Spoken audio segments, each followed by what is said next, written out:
Hello and welcome to another part of this chapter, probability.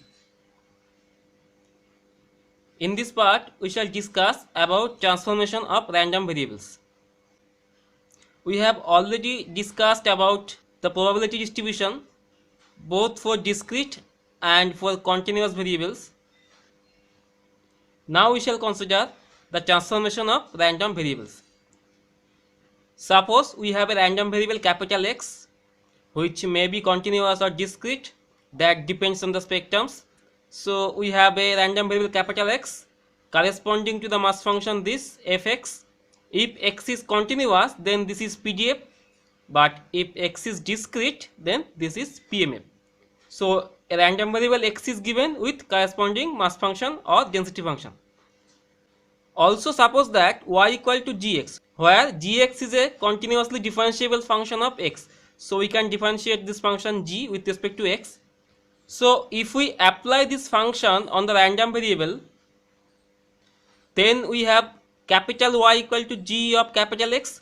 So this y is a new random variable, and if the function g is known, then y equal to g capital X is also known. So this new random variable is denoted by capital Y. So our task is to find the corresponding mass function or density function of y. That means we have to find fy, which is either mass function or density function of the random variable y. So this is called transformation of random variables. So we have a random variable x with corresponding PMF or PDF as fx, and if we apply the transformation y equal to gx, then y is the new random variable. So we have to find the corresponding mass function or density function of y. That means we have to find PMF or PDF corresponding to this new random variable y. So we shall consider two cases. One is for discrete distribution and another one is for continuous distribution. First, we assume that capital X is discrete. That means the given random variable x is discrete. So the spectrums are at most countable. In this case, probability mass function is given. So let us assume that xi be the spectrums and fxi, these are the corresponding masses. So this xi and fxi, these are given, and also suppose that the transformation y equal to gx is also given. So in random variable capital Y equal to g of capital X. So we need to find the spectrums yi of the random variable capital Y and also the corresponding masses fyi. Now in this case the rule is very simple. Actually in this case the masses will be unchanged. The only change will be there in the spectrums. So spectrums will be changed according to this transformation yi equal to g of xi.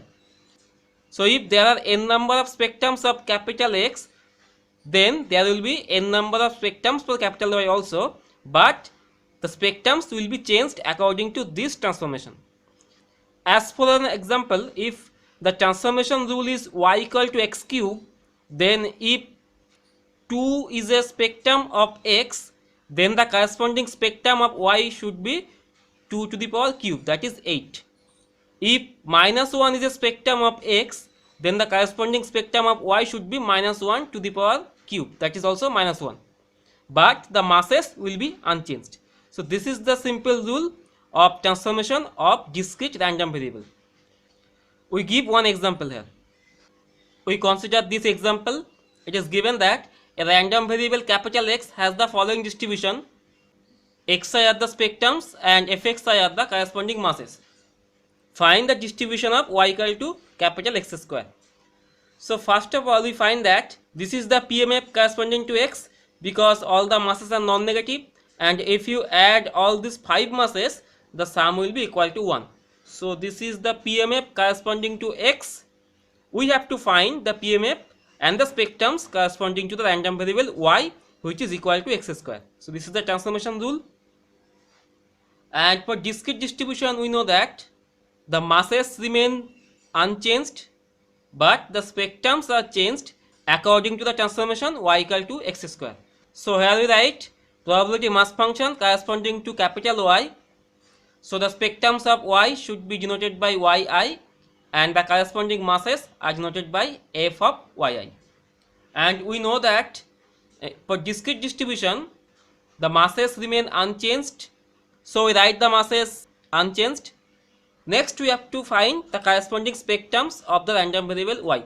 We know that spectrums are changed according to the transformation rule yi equal to gxi, and here we know that the function gx is equal to x square. So the transformation rule should be yi equal to xi square. So for the first spectrum -2, if we apply the transformation rule, then the corresponding spectrum of y should be -2 square, that is 4. Consider the next spectrum of x, it was -1. So if we apply the transformation y equal to x square, then the spectrum corresponding to y should be -1 square, that is 1. For the spectrum 0 of x, if we apply the transformation, this spectrum is also 0. Next, consider the spectrum 1. So if we apply the transformation, it should be 1 square, that is also 1. And finally, for the spectrum 2, if we apply the transformation y equal to x square, then the spectrum corresponding to y should be 4. Now here we find that for the random variable y, there are only 3 spectrums at 0, at 1 and at 4. So there are actually 2 masses at the point 1, at the spectrum 1. These are 1 by 6 and 1 by 15. Similarly, there are 2 masses at the spectrum point 4, which are 1 by 5 and 11 by 30. Therefore, we need to add these masses at the spectrums. So the corresponding mass function of the random variable y can be finally written as, so this is the mass function corresponding to y, and here is find that there are 3 spectrums at 0, 1, 4, and these are the corresponding mass. So mass at the point 1 should be 1 by 6 plus 1 by 15, that is 7 by 30, and the mass at the point 4 is 1 by 5 plus 11 by 30, which is 17 by 30. So this is the required answer. This is the distribution of y. Next we assume that capital X is continuous. So in this case, let capital X be the random variable which is continuous and fx be the corresponding density function or PDF. The transformation rule y equal to gx is given, which is continuously differentiable. So we have to find the density function or the PDF corresponding to this transform random variable y, which is denoted by fy. So we have to find this fy. So fx is given, the PDF corresponding to x is given. We have to find the PDF corresponding to y. To find this PDF, we shall state a theorem that gives the rule to find the PDF corresponding to this new random variable y. We state the theorem. The theorem states that let x be a continuous random variable and fx be the corresponding probability density function. Also let y equal to gx be continuously differentiable function. If fy be the PDF corresponding to the random variable y, then the PDF corresponding to y is equal to PDF corresponding to x multiplied by modulus of dx dy, provided dy dx keeps same sign throughout the interval.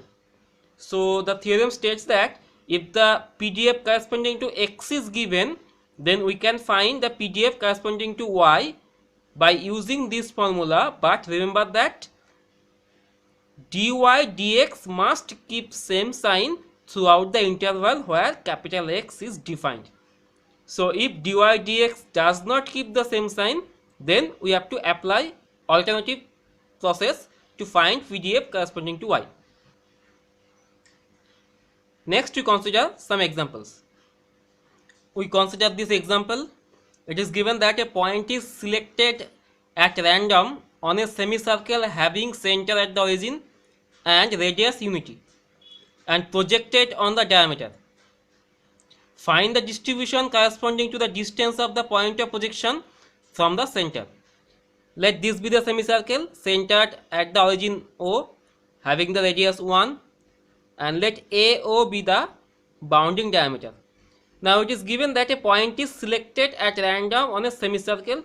That means a point, suppose capital R is selected at random on the semicircle, and a projection has been made from this point to the diameter AB. Let the point of projection be S.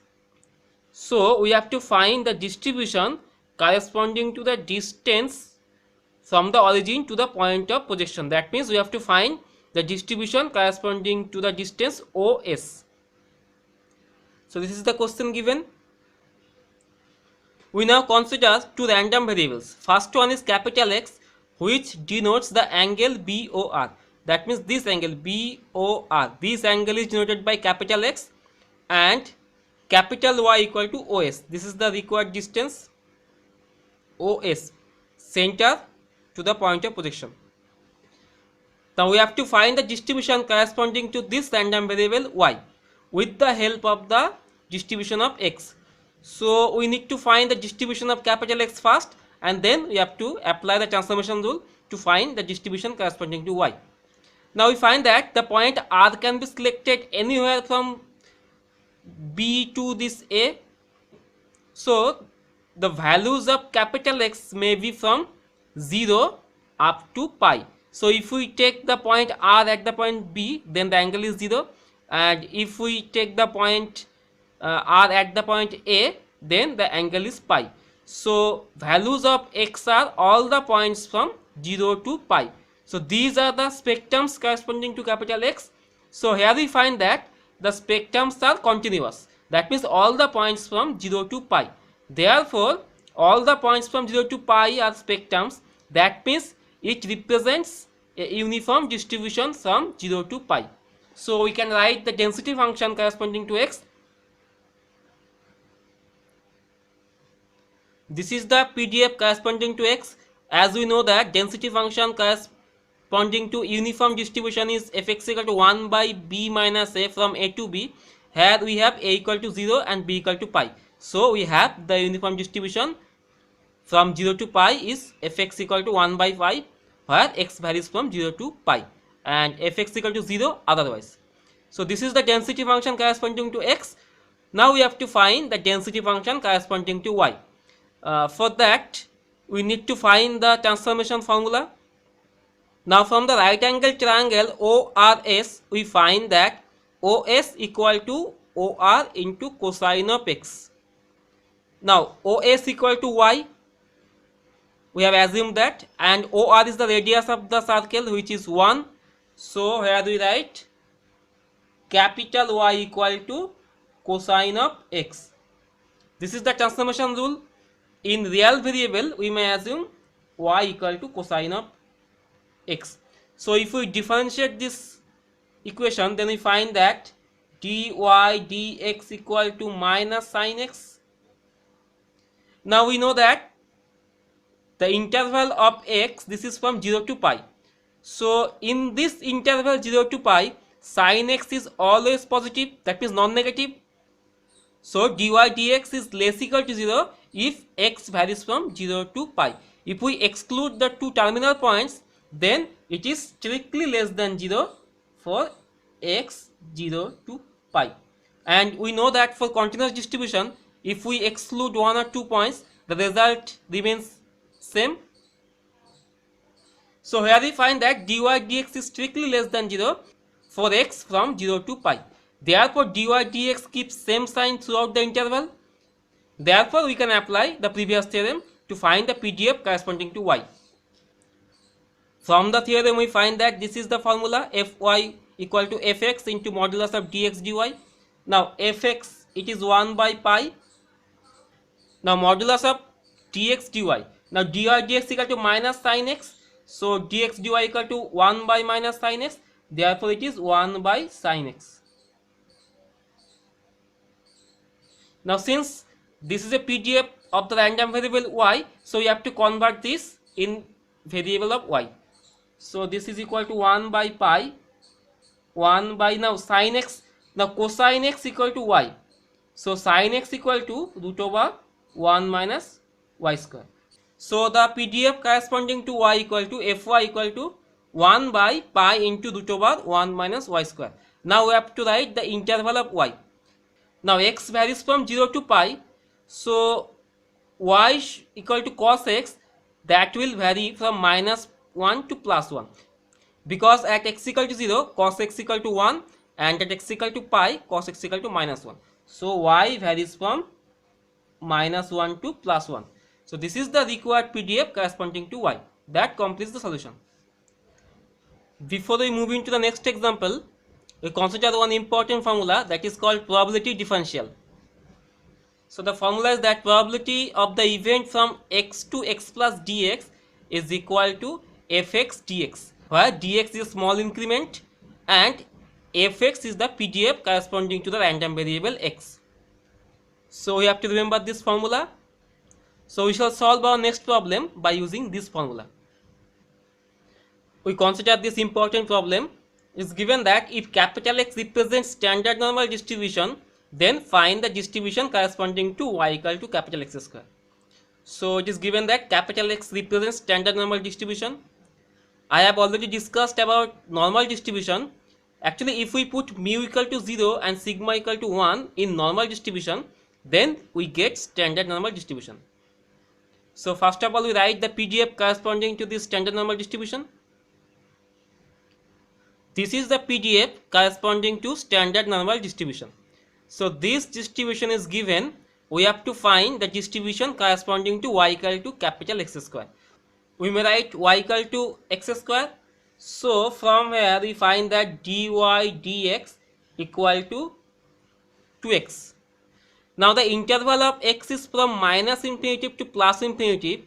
Now if we look carefully, we shall find that dy dx does not keep the same sign throughout the interval, because if x is negative then dy dx is negative, if x is positive then dy dx is positive. So dy dx does not keep the same sign, therefore we can't use the theorem to find the PDF corresponding to y. In this case we have to find the PDF of y by using this probability differential. Now we start with the probability differential of y. Now if we replace y in place of x, then the probability differential corresponding to the random variable y becomes probability of the event from y to y plus dy is equal to PDF corresponding to y multiplied by dy, where dy is the small increment. Now this can be written as this is equal to probability. Now if we replace y equal to x square here, so it is x square less than capital Y should be equal to capital X square less equal to y plus dy. It can be written as x plus dx whole square. Now someone may argue that y equal to x square, so dy equal to 2x dx, so y plus dy must be x square plus 2x dx. But if we look carefully, we shall find that this is nothing but x square plus 2x dx plus dx whole square. Now since dx is a small increment, so dx square is smaller, therefore we can neglect dx whole square. So y plus dy can be written as x plus dx whole square. Now if x is positive, then this can be written as this one, because just consider the case, if x square lies between 1 and 4, then x lies between either from minus 2 to minus 1 or from 1 to 2. Similarly, if we compare this one, then we find that if x square lies between x square and x plus dx whole square, then x must lie between either from minus x plus dx to minus x or from x to x plus dx. Now I have already told that in continuous distribution we may write less equal to or we may write less than, it does not matter.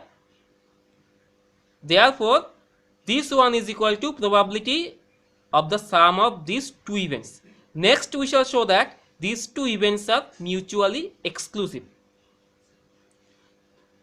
We consider this rough sketch of standard normal distribution. this distribution is symmetric about the origin x equal to 0. Now consider two events. First one is from minus x plus dx to minus x. So this is the event from minus x plus dx to minus x, and next one is from x to x plus dx. So let this be the x to x plus dx. So clearly find that these two events are mutually exclusive. So there is no common region from these two events. So these two events are mutually exclusive. Hence, by using the third axiom of probability, we can write that probability of this equal to probability of this event plus probability of this event. So we write here. So here it is. Now we know that probability of the event in continuous case is the area of the layer bounded by the curve and the real axis. So probability of this event is the area of this part, and probability of this event is equal to area of this part. Now the curve is symmetric about the origin x equal to 0. Also the lengths of the strips are equal, dx each. So area of these two strips must be equal since the curve is symmetric. So we can write that this is equal to 2 times probability of this event. Since these two area are equal, so the values of these two probabilities are also equal. So this is equal to 2 times probability of this. Now by probability differential, we find that this is nothing but density function of x multiplied by dx. Now we have started with fy dy, that is equal to 2 times fx dx. So we write here. So fy dy equal to 2 times fx dx. Therefore fy is equal to 2 times fx into dx by dy. Now we know the density function of fx, so we can put here. Now density function of fx is the standard normal distribution, so this is 1 by root over 2 pi e to the power minus x square by 2, and now dx dy. We have already obtained that dy dx equal to 2x, so dx dy it should be 1 by 2x. Now since this is a density function of y, so you have to convert all the variables into y. Now cancelling 2, we find that this is 1 by root over 2 pi e to the power minus, now x square equal to y, so it is y by 2 multiplied by 1 by x, now x equal to root y. Therefore we write the density function or PDF corresponding to y as 1 by root over 2 pi y multiplied by e to the power minus y by 2. Now the interval of y. Now where we find that x varies from minus infinity to plus infinity, also we have y equal to x square. That means y must be positive, so y must vary from 0 to infinity. We are excluding the point y equal to 0 because if y equal to 0, then this becomes undefined. Therefore this is the required density function of the random variable y. That completes the solution. With this we complete this part. In the next part we shall consider expectation. Until then, thanks for watching.